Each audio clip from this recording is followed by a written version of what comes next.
The Windsor family's heirloom ring, an eternal symbol of the British monarchy, suddenly disappeared from Buckingham Palace, casting suspicion on Camilla. The woman who had once been criticized by the public was now doubted by her own husband.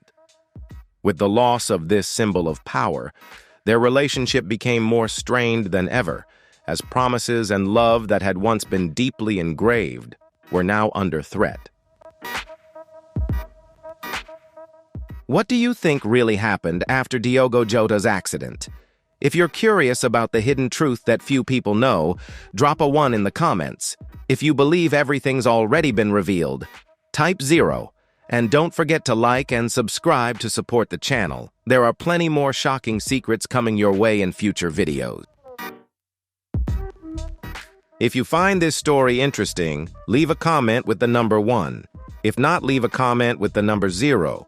Don't forget to like, share the video, and comment your thoughts below to let us know. Be sure to subscribe to the channel so you won't miss any other exciting videos. Now let's dive into the story. Charles, long known for his emotional restraint, couldn't hold himself together. As he read the final lines of the letter, he stood up unsteadily, took a step back, and suddenly collapsed to the floor, crying out for help. Within moments, courtiers rushed in, followed closely by paramedics. Though he regained consciousness quickly, the atmosphere in the palace shifted instantly. The room was sealed, phones were confiscated, and everyone present was ordered to swear an oath of complete secrecy. Officially, the doctors attributed his collapse to stress, but those who witnessed it firsthand knew better. It wasn't just physical, it was the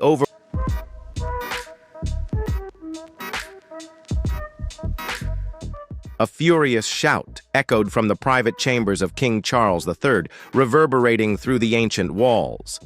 The roar, sharp and commanding, caused even the most seasoned servants to pause, their hands frozen on silver trays. "Where is the ring?" The king's voice carried not just anger, but a rare tremor of panic, an unusual vulnerability for a monarch accustomed to the weight of the throne. The room, adorned with Persian rugs and oak bookshelves, seemed to shrink under the force of his rage. Servants outside huddled together, exchanging nervous glances. No one dared to enter except for one man, Sir Edward Langley, the king's personal secretary, who had served the royal family for over 3 decades.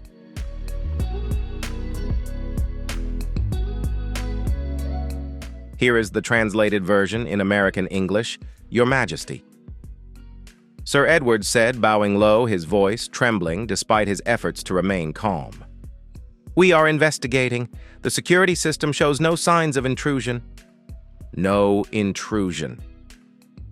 Charles turned around, his piercing blue eyes cold. So the family heirloom, the treasure of the Windsor dynasty, just sprouted wings and flew away. The ring, a sapphire surrounded by small diamonds, set on a delicately carved gold band, was not just a piece of jewelry. It was a symbol of the continuity of power and the oath every Windsor king swore before the throne. Prince Philip's father had clenched it in his hands during his final days, as if it were the last thread binding him to the monarchy.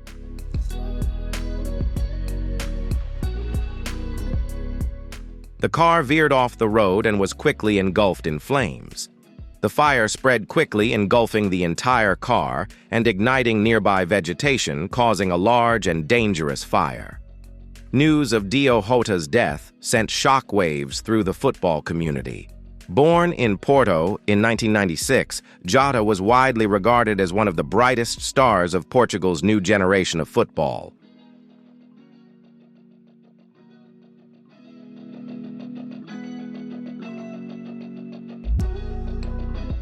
Camilla, in her private room, just a few corridors away from the chaos, stood before the mirror, her hands trembling as she fastened the pearl brooch into her dress, a wedding gift from Charles. The face that bore the marks of time still held a quiet resolve. Yet this morning her brown eyes flickered with an uncertain gleam, as though she sensed a storm approaching. The loud knock at the door startled her. "Come in," she said, trying to keep her voice steady. The door creaked open and Sir Edward stepped in his face, pale with tension. "Your Majesty," he began, his voice nearly a whisper. "There is something serious. The family heirloom. It's gone." Camilla's brow instinctively furrowed and she gripped the brooch tighter.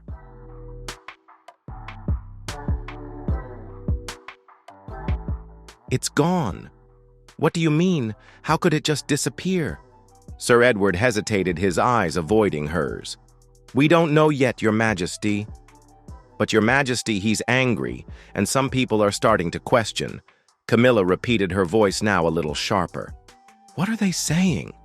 Edward spoke more clearly. He bowed his head even lower, as if trying to escape her piercing gaze. "Some are beginning to suspect that Your Majesty might be involved." Time seemed to freeze. Camilla felt her chest tighten, her breath growing heavy. She turned away, gripping the edge of the vanity table to steady herself.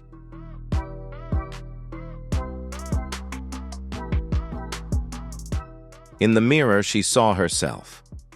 A woman who had once been labeled the destroyer of a family, who had endured biting insults, and who thought she had overcome it all to stand beside Charles as queen. But now, a missing ring had dragged her back into the mire of doubt and prejudice.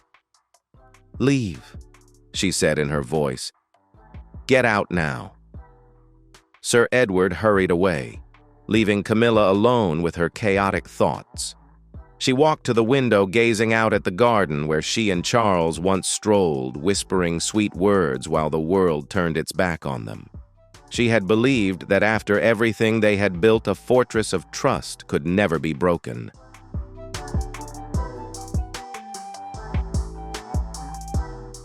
But now, in a single moment, she felt that fortress trembling.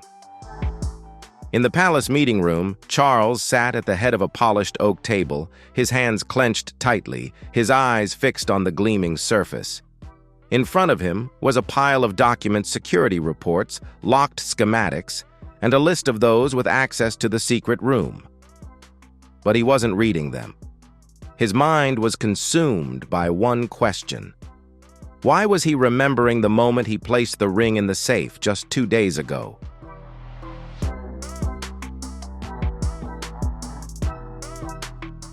Camilla stood there, offering a gentle smile as he spoke about its meaning. "It's not just an object, Camilla," he had said. "It's a reminder that we live not for ourselves, but for the monarchy." She had nodded, her gaze warm, and he believed she understood. But now, with the ring gone, those memories were clouded by doubt. Camilla had changed recently.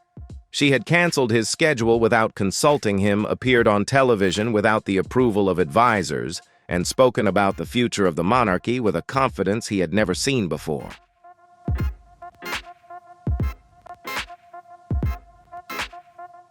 He had tried to support her, giving her a voice. But deep down, he was afraid. Afraid that she was crossing boundaries, wanting more than what the role of queen allowed. "Charles?" A gentle voice broke his thoughts. Camilla stood at the door, her eyes red, but her chin held high. "We need to talk." He looked at her, and for a moment his heart ached. He wanted to trust her, to hold her and dispel this nightmare, but his eyes, cold and distant, betrayed a different truth. "All right," he said, his voice as hard as stone. "Let's talk, and you should explain yourself clearly."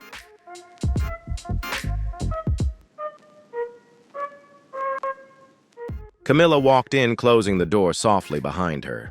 The room grew suffocating, as if it was holding secrets that no one dared face. Buckingham Palace, though caught in a storm of doubt, still held its resilient exterior. The long corridors, adorned with portraits of the Windsor kings, silently watched the hurried steps of the palace maids.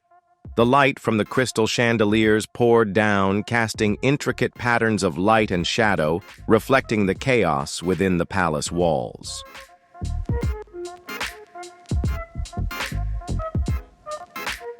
In the small room where Charles and Camilla faced each other, the air was thick, compressed by unspoken words.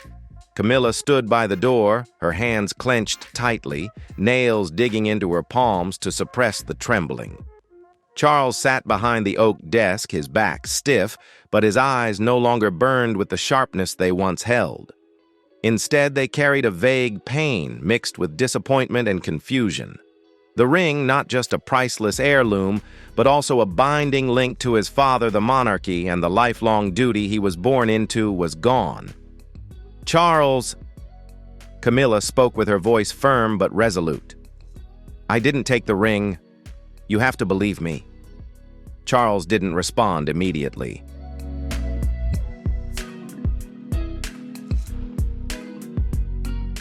He looked at her, his gaze searching as if looking for a sign, a justification to soothe the storm inside him. But instead of comforting him, her words only stirred memories of the past few months. Her unilateral decisions, unscheduled interviews, and the way she spoke with confidence about the future of the monarchy made him feel alienated. Those actions had created an invisible distance between them, one neither of them realized until now. Trust me. He finally said, his voice low and cautious, each word carefully weighed. With every sentence he spoke, it felt like a small flame had reignited in his chest, growing stronger with each passing second. Camilla, do you remember the last time we talked about the ring? You stood there in the secret room and said it was an outdated symbol, that the monarchy needed new values.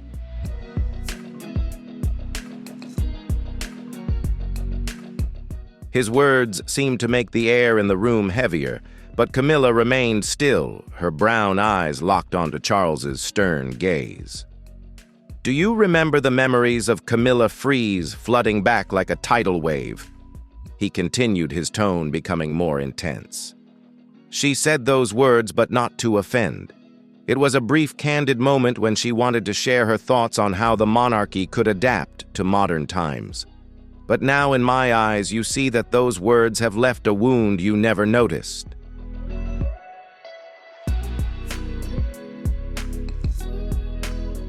A brief flash of pain flickered in Camilla's eyes. She felt as though everything had spiraled beyond her control, though nothing was concrete. Yet the words she spoke now carried profound consequences she hadn't fully realized. I didn't mean it like that, she said, her voice trembling as though trying to convince herself. You know that, Charles. I just wanted to free us from being stuck in the past. It's not that I wanted to change everything. Charles stood up and walked over to the window, his eyes no longer sharp, but filled with deep fatigue. He gazed out at the royal gardens where the roses were still blooming, but it couldn't hide the strange feeling stirring within him. That was where he and Camilla had once sat together, whispering words of love during days when the world hadn't yet turned its back on them.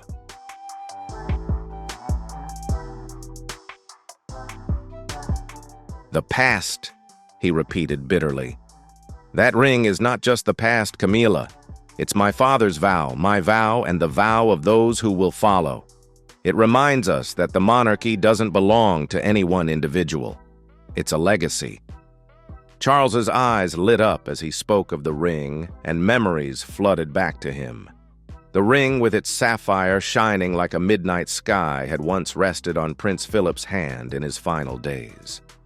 Charles vividly recalled the moment as a young boy when his father had carefully placed the ring into his palm.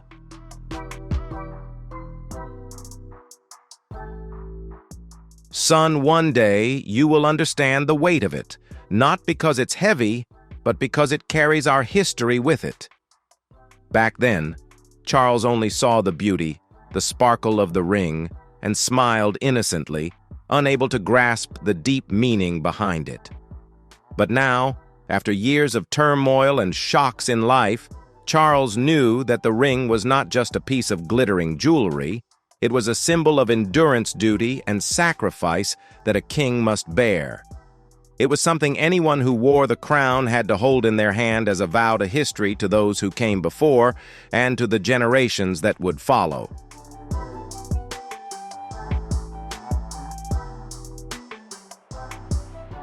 Charles had hoped to pass the ring down to the next generation as proof that the Windsor dynasty would endure not just through power or wealth, but through perseverance and responsibility to the people. But now the ring was gone, and with it, the very faith in a secure future was shaken. "Camilla!" he said, his voice deepening. "You may not understand right now, but this ring is not just mine. It belongs to all of us, to the monarchy itself. And if it is lost, we don't just lose a valuable piece, we lose our connection to the past, to the values we swore to protect."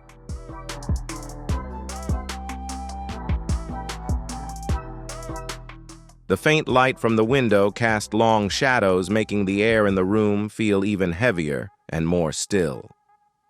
Camilla stared at Charles, her eyes filled with pain and regret, but she couldn't find the words to say.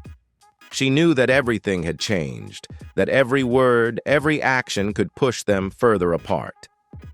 She didn't know if Charles could forgive her, if he could ever regain his trust in her and the monarchy he had always stood by. But in that moment, Camilla realized that it wasn't just the ring that had been lost. A part of themselves had strayed in this tangled mess. And no matter what, they would have to face the difficult decisions ahead together or never again.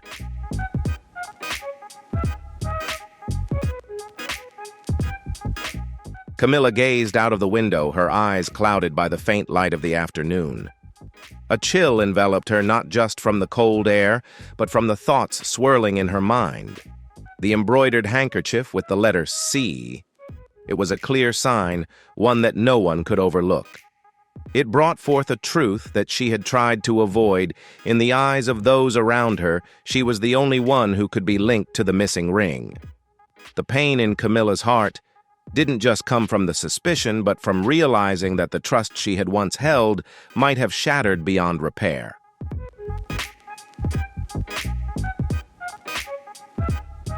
She had fought for years to prove that she was not an outsider in this family, that she was an integral part of the monarchy. But now all those efforts might be unraveling because of an object, a symbol of power, that she had never truly understood the profound value of. Charles stood across the room, his hands tightly gripping the documents, but he couldn't bring himself to look at them. His mind spun with questions that had no answers. Why would she do this? Why would she go so far? He couldn't understand. The growing distance, the loss of trust, left him confused. He had once believed that Camilla was the one person who could stand beside him, but now he felt as if he was standing alone.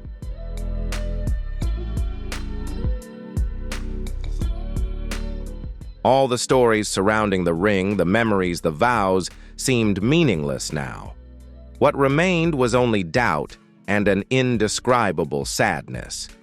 He couldn't deny that a part of him still loved Camilla, still wanted to protect her, but how could he overlook the truth that had been exposed Camilla? He began, his voice thick with emotion. But she couldn't look at him anymore. She felt like a stranger in her own family. All her efforts seemed pointless when trust was in question. Both of them fell silent, each lost in their own thoughts, yet unable to find a way to share with each other. Buckingham Palace felt colder than ever before. The once strong walls now carried not only the weight of past memories, but also the empty spaces that could never be filled.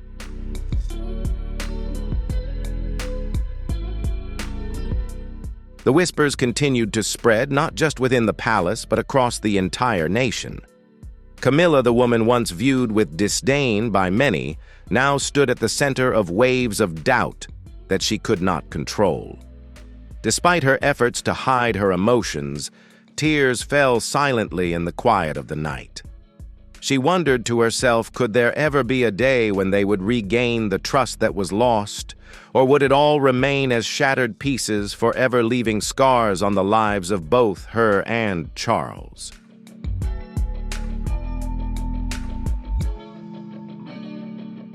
Those questions lingered in Camilla's mind, and even as the night descended, she couldn't find an answer. The monogrammed handkerchief, the only clue Sir Edward had brought, felt like an invisible blade piercing deep into her heart. She didn't cry, not because she was strong, but because the tears seemed to have run dry after facing Charles's cold gaze. The greatest pain didn't stem from the missing ring or the whispers spreading throughout the palace.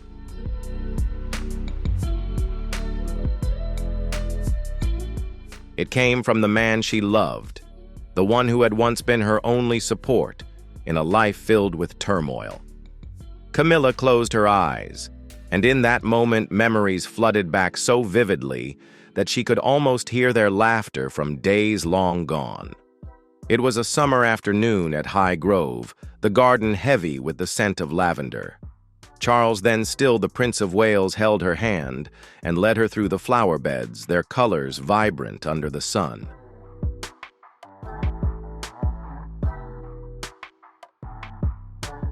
He whispered to her in a warm, steady voice, "Camilla, you are my home no matter who turns their back on us." At that time, the public branded her as the destroyer. Tabloids screamed cruel headlines, and the royal family treated her like a stain. But Charles was there, always shielding her, promising that together they would overcome it all. "As long as we trust each other," he said, his blue eyes gleaming with unwavering resolve. If you enjoyed this story and want to learn more, don't forget to like, share the video, and subscribe to the channel so you won't miss any other exciting videos. Right now, let's continue the story together.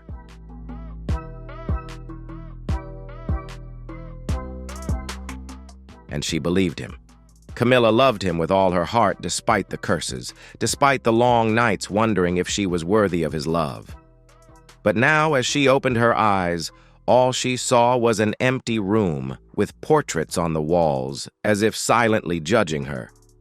Charles was no longer the man who held her hand in the High Grove garden. He was the king, and the weight of the crown had made him distant. The promises of the past, once a flame that warmed her heart, were now nothing but ashes. Camilla Rose walked over to the vanity where a small wooden box contained their keepsakes, a letter Charles had written in their early days, a dried flower from High Grove, and a candid photo of them at a ball.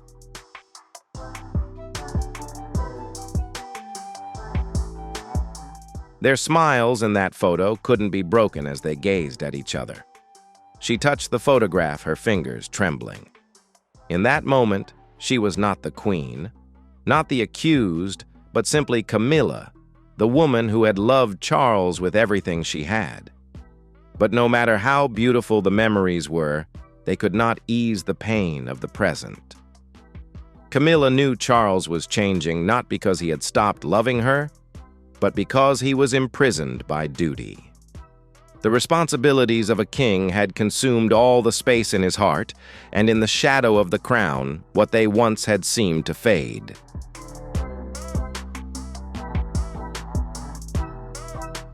Luis Diaz, once a symbol of hope, now stands at a pivotal crossroads. The way forward isn't through emotional posts or carefully worded apologies. It lies in consistent actions, quiet resilience, and earning back trust over time. He doesn't need to prove he's flawless, only that he still belongs to the Anfield family, the same one that stood by him when the storms once raged in his own life. Seemed to fade, betrayed a different truth.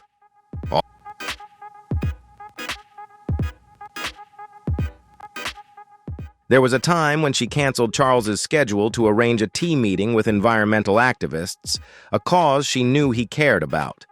She thought she was helping to share the burden with him. But when he returned, he looked at her with cold eyes and said, "Camilla, I don't need you making decisions for me." At the time, she laughed, thinking he was just stressed. But now she realized that each decision, no matter how small, had planted a seed of doubt in Charles's heart. She wanted a voice that proved she was not just a shadow of Charles, but that freedom had hurt him. He saw her beginning to step outside her traditional supportive role, and deep down, he feared losing control. The disappearance of the ring was just the tipping point, sparking the doubts that they had both been suppressing.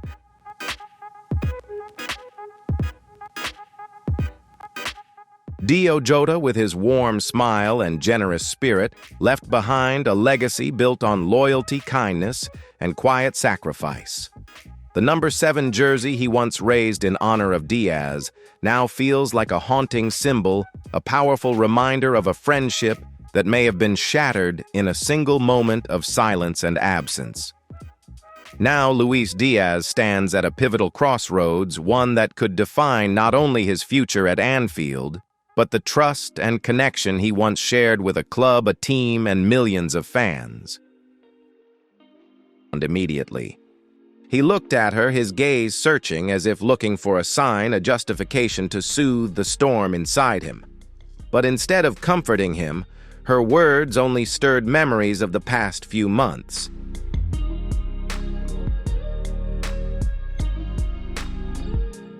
The handkerchief, not one of the queen's, but something unusual.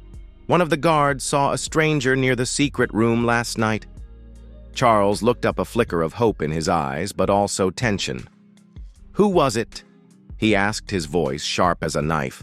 Sir Edward hesitated, then replied, "We don't know yet, Your Majesty, but they're not from the palace."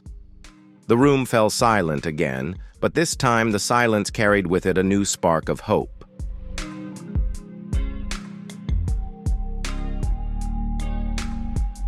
If you also feel the pain and loss that Dio's loved ones are going through, please leave a heartfelt message in the comments.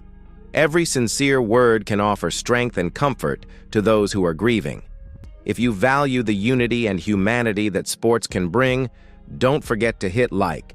Share this video to help spread empathy and kindness, because even the smallest actions can make a real difference.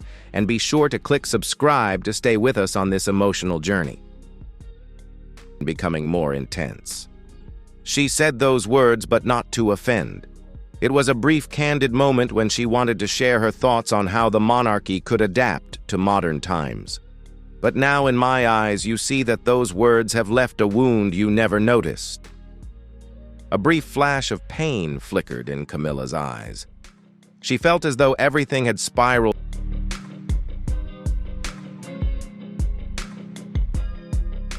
Even those who had once been loyal to her, those who had smiled at her charitable teasing, now kept their distance as if she were a stain to be avoided. Camilla felt it all. Every glance, every furtive look was like a needle pricking at her pride. She sat in a small sitting room where the deep crimson curtains were drawn to block out the harsh midday light. On the table lay a pile of newspapers brought by Lady Margaret at Camilla's request. She had asked them not to torment themselves, but to face the reality.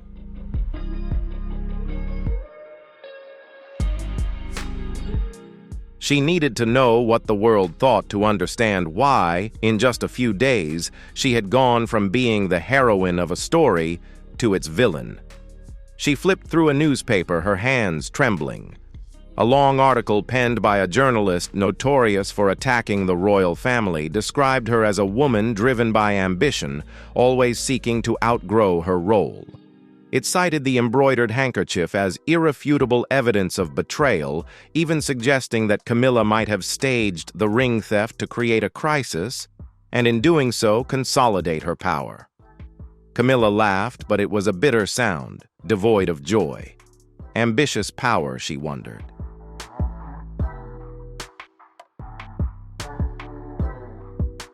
Does anyone truly understand that all she ever wanted was to be loved, trusted, and to believe in herself? Meanwhile, in another corner of the palace, Sir Edward met with the security team in the surveillance room. On the large screen, the blurry footage of the stranger was replayed. Each frame was meticulously analyzed. The face of a young officer was highlighted with markers on the screen. "Sir," he said, "we've zoomed in on the emblem on the cloak. It appears to be the emblem of an old organization that hasn't been active since the reign of Queen Elizabeth II. We are checking the records, but this may not be a simple theft." Sir Edward furrowed his brow, unease rising like a tide. "An old organization," he repeated. "What do you mean?" The officer hesitated, then replied, "Sir, this emblem is linked to a group of courtiers exiled for opposing the monarchy."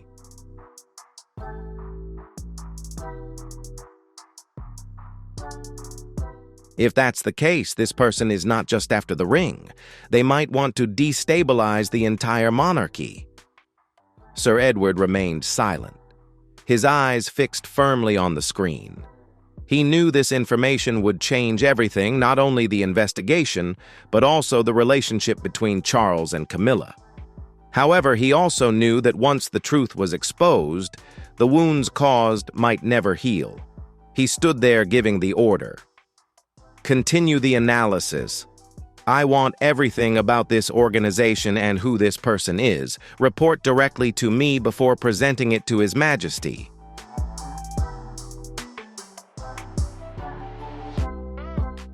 The officer nodded, and Sir Edward left his steps heavy, as if he were carrying the entire weight of the palace. Buckingham Palace, though still standing proudly in the heart of London, bore an unusual air of exhaustion. The sunset light streamed through the tall windows, casting deep red streaks on the marble floor, as if concealing the invisible cracks that were spreading within the royal family.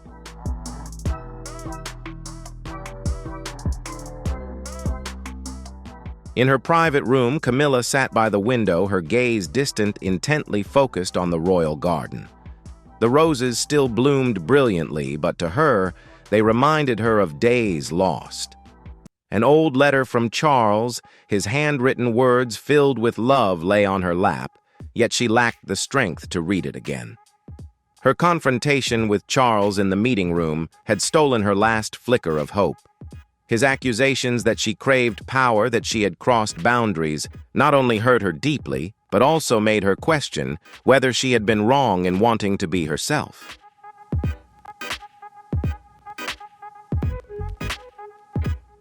A soft knock on the door interrupted her thoughts.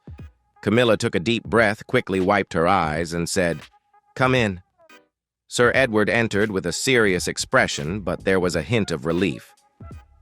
"Your Majesty," he began with a bow, "I bring good news. We have identified the culprit. It was not you. It is Thomas Carver, a former mercenary with a vendetta against the monarchy.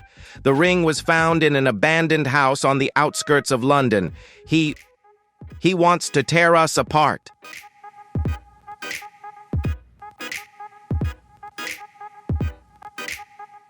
Camilla looked up, her eyes wide, her heart pounding. "The ring has been found," she repeated, her voice a mix of hope and doubt. "So everything is clear now." Sir Edward nodded, but his eyes remained heavy with concern. "Yes, Your Majesty. Carver was apprehended this morning. He confessed that his aim was to create a crisis to undermine trust in the monarchy. The embroidered handkerchief was part of his plan. He intentionally framed you."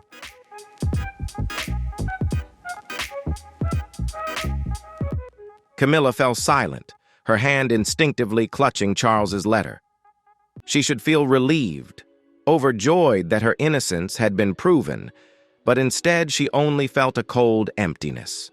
The truth had been revealed, but Charles's words, his distant gaze, and the days when the palace had regarded her as the villain still lingered like scars that would never fade. "Thank you, Edward," she said, her voice calm but hollow. "Inform His Majesty and leave me in peace." Sir Edward bowed and left, leaving Camilla alone with her chaotic thoughts.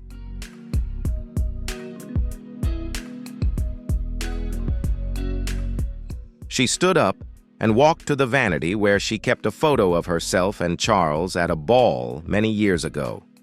Their smiles in the photo were radiant, but now it only shattered her heart.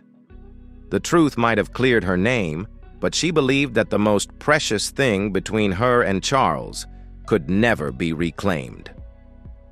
In the meeting room, Charles sat alone holding the ring that had just been returned. The sapphire gleamed under the lights, but to him it no longer held the beauty of its legacy.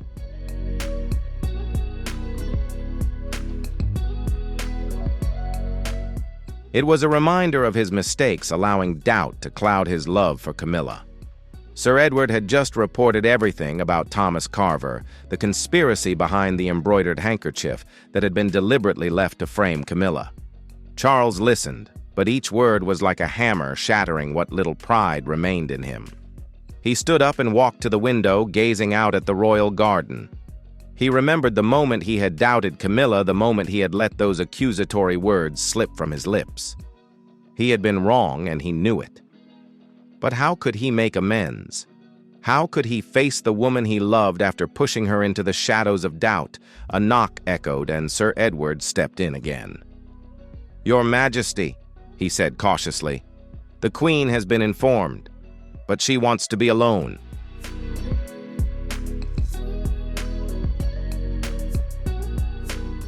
Charles nodded, but his heart tightened. He knew Camilla didn't just need time, she needed an apology, a recognition that he had been wrong. But he was a king, and the pride of the crown made him hesitate. He clenched the ring tightly, feeling its weight not just from the gold and jewels, but from everything it represented: duty, legacy, and the sacrifices both he and Camilla had endured. "Prepare a press conference," Charles said, his voice low but resolute.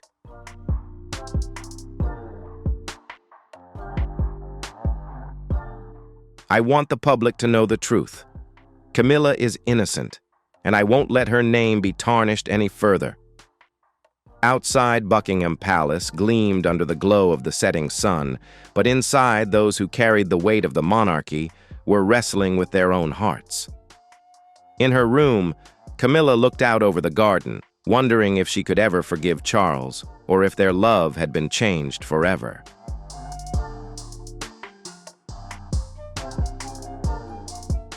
Charles sat in the meeting room, clutching the ring tightly, knowing he had to face Camilla, but uncertain whether she would still be willing to listen. The truth had come to light, but like a double-edged sword, it had not only cut through the accusations, it had left deep wounds that only time or courage could heal. Buckingham Palace was bathed in the pale morning light, its timeless grandeur undiminished. Royal flags fluttered in the wind, and the brass calls of the guards rang out steadily as if declaring that all was well, that the monarchy still stood strong. But behind the granite walls, the air was thick with tension.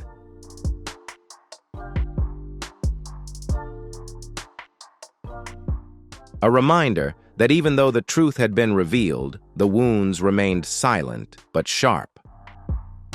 That morning, a press conference was held in the grand hall of the palace, where portraits of the Windsor monarchs hung high, silent witnesses to history. Journalists, armed with cameras and notebooks, crowded the vast space, their sharp eyes eager to catch every flicker of emotion on the faces of King Charles III and Queen Camilla. The public, stirred into a frenzy by days of venomous headlines, waited for an explanation, a story that might soothe their unrest or ignite further debate.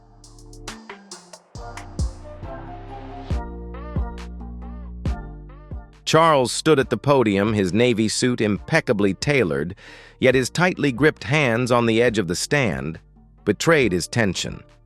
Beside him, Camilla stood tall, her pearl silk dress accentuating her elegance, but the smile on her face was a fragile mask.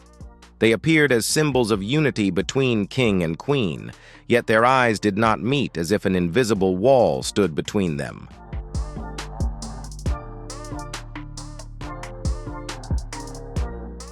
"Ladies and gentlemen," Charles began, his voice deep and clear, carrying the authority of a king. "In recent days, Buckingham Palace has faced a great trial. The heirloom ring, a symbol of the Windsor legacy, was stolen. But today, I stand before you to announce that the perpetrator has been caught. Thomas Carver, a former high-ranking official harboring deep resentment toward the monarchy, orchestrated a plot to sabotage and divide us. He has failed. The ring has been recovered, and Queen Camilla, who was wrongly suspected, is entirely innocent."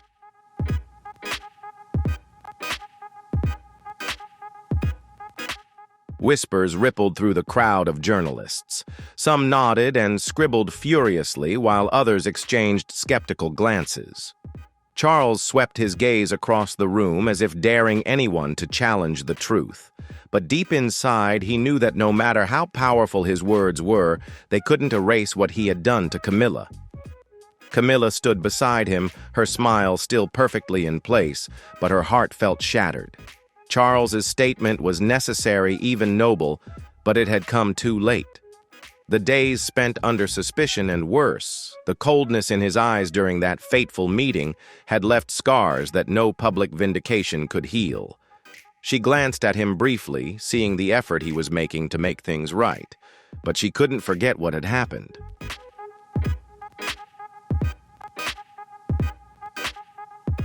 Love, though still intact, could not mask the fracture within her. She stood in silence, saying nothing, but the pain in her eyes was impossible to hide. Charles's gaze searched for hers, as if he wanted to speak, but no words came. It was the silence of a man wrestling with his own pride, with his title, with the doubt he himself had cast upon the woman he loved. This was not the ending they had hoped for. Their story sharply reflected the deep inner conflicts of those caught in a world of power and duty.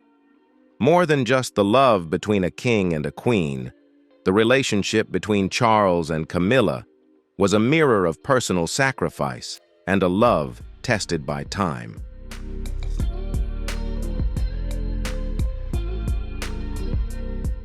Camilla, despite having fought with all her strength to protect their love, ultimately faced wounds too deep to ignore. The love she held for Charles, once a beacon of hope, and the driving force that helped her endure hardships, had now become a heavy burden. She was not only doubted, but also trapped between duty and her heart. Though she loved Charles and believed in him, the scars he had caused were not easily healed.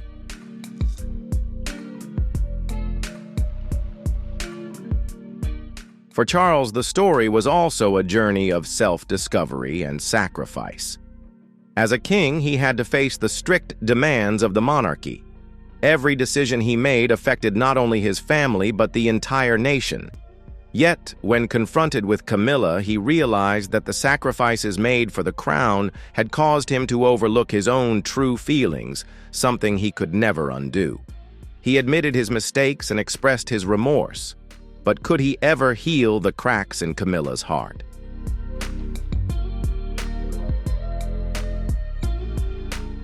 One of the most striking elements of the story is the contrast between outward appearances and inner pain. Buckingham Palace, with all its grandeur and splendor, becomes a place that conceals secrets, doubts, and unseen suffering. The monarchy, despite its power and prestige, cannot shield the people within it from hurt and disappointment.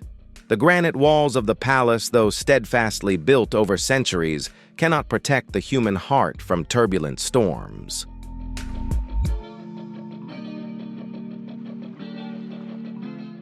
This became even clearer as Charles stood before the journalists at the press conference.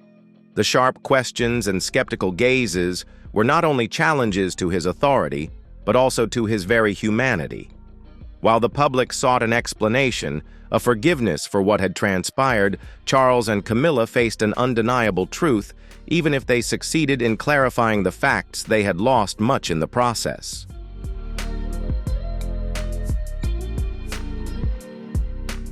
The betrayal was not only the act of Carver, the mastermind behind the ring theft, but also a betrayal within Charles and Camilla's own relationship. The accusations, the doubts, and Charles's cold gaze pushed Camilla away. When Camilla faced suspicion from the very man she loved most, she had to learn to stand on her own even though she didn't want to. Though the truth about the handkerchief was finally revealed, it could not erase the wounds in their relationship.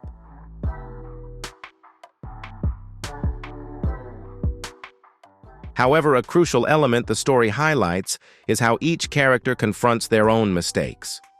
Charles, despite being a king, is ultimately just a man with weaknesses and flaws. Meanwhile, Camilla, though doubted and hurt, refuses to give up.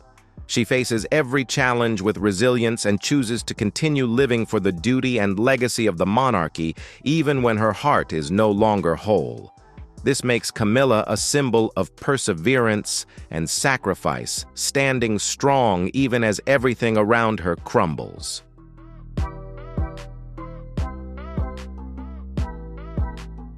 Their relationship may never be the same, but the story of forgiveness and healing remains. Though their love has been tested and the scars they carry are not easily healed, the price of maintaining a dynasty, a strong monarchy, sometimes requires sacrifice. Yet what matters most is their realization that despite the sacrifices, the love between them cannot be ignored. Both Charles and Camilla must face difficult decisions on their journey, and sometimes love cannot endure without mutual understanding and respect.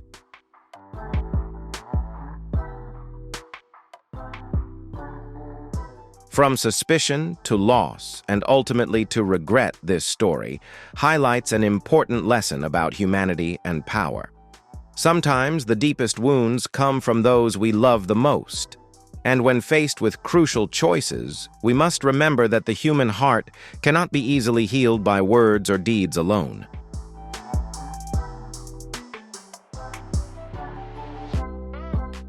If you found this story dramatic and moving, don't forget to hit like and share the video to spread these emotions to your friends and family. Leave your thoughts in the comments below to let us know what you think. And don't forget to subscribe to the channel so you won't miss any of the exciting, intense, and surprising stories coming up. Thank you for watching the entire video, and we'll see you in the next ones.